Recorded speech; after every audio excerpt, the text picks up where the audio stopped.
What was his most successful album originally supposed to be called? Why did he leave his father out of his will? And why was he accused of pedophilia?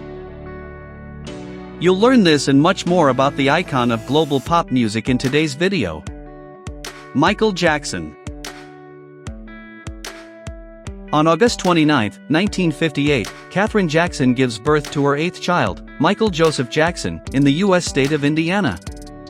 Young Michael shows dancing and musical talent from an early age, just like his older brothers, and so at the age of 6 he becomes a member of the family pop quintet and dance group Jackson 5. Their father, Joe Jackson, works with them as a manager, and the group achieves great success in the 1960s. People begin to recognize little Michael on the street, asking for photos and autographs, and he experiences the feeling of fame for the first time. When he is 12 years old, the band breaks through with the song "Got to Be There." At 12 years old, I was getting checks for $200,000 a month. Dad asked what I wanted to do with the money, and I wanted to buy gum and candy, Michael once described to journalist Martin Bashir. However, not all that glitters is gold. In Bashir's documentary, Michael describes how his older brothers, after performances, would bring local girls to their rooms and wouldn't hesitate to have sex with them in the same room where their youngest brother slept. Another of the boy's childhood traumas is his father. Michael talks about a strict upbringing in many interviews. He mentions how he was raised with force and often beaten with a belt when he failed at something. "I can still hear my mother screaming, 'No, Joe. Stop it. Joe, you'll kill them. Joe, that's too much.'" He recalls his childhood in an interview with Rabbi Badich. In the documentary Living with Michael Jackson, he also describes the need to vomit when he meets his father again, or his father's insults about Michael's nose and acne. Michael's father then defended himself in an interview like this: "I'm glad I was tough. I raised children that the world loves." Although the Jackson 5 is one of the most successful bands in history with over 100 million records sold, Michael was always drawn to becoming a solo singer. It's 1979 and he releases his first solo album, Off the Wall. The album is noticed by prominent producer Quincy Jones, who decides to help Michael with his dream of becoming a solo star. In 1983, they released a jointly produced album. Its title was long disputed, as Jones wanted to rename the original title song Billie Jean to Not My Lover so that the album's name would not be confused with the then American tennis player Billie Jean King. However, Michael gets his way with the name for the song, and no one confuses Billie Jean with the tennis player today. However, the title song of the album is ultimately, according to Jones's decision, the song Thriller, which Jackson did not initially like very much. But the listeners liked it. The album breaks one record after another, wins 8 Grammy Awards and becomes the best-selling album in the history of modern music. Michael is at the top, people love him. With fame also comes a lot of money, and the pop star certainly doesn't skimp on them.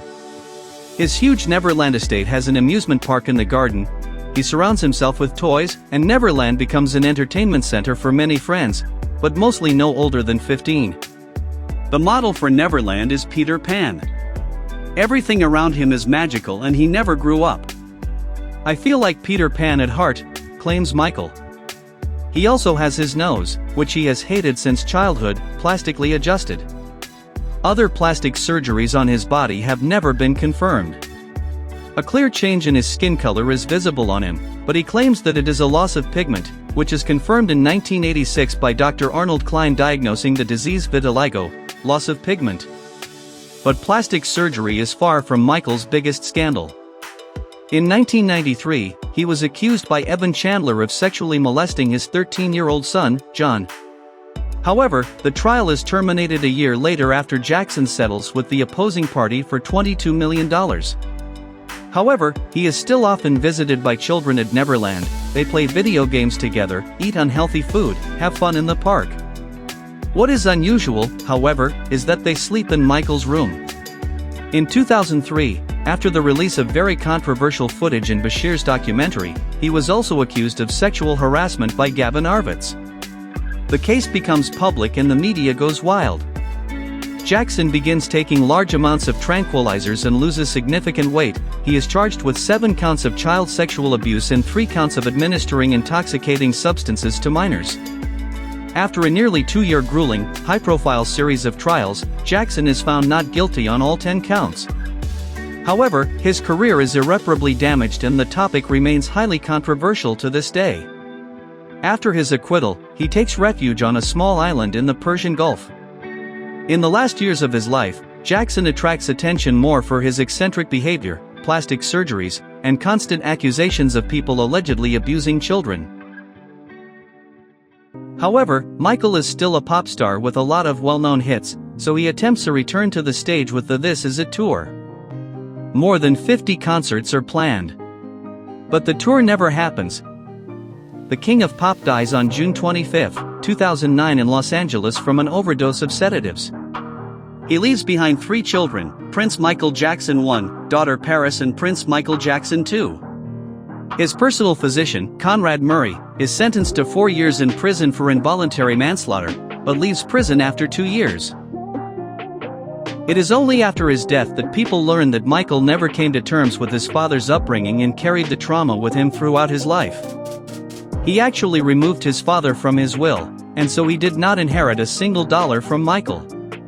Even today, however, the name Michael Jackson has not found peace.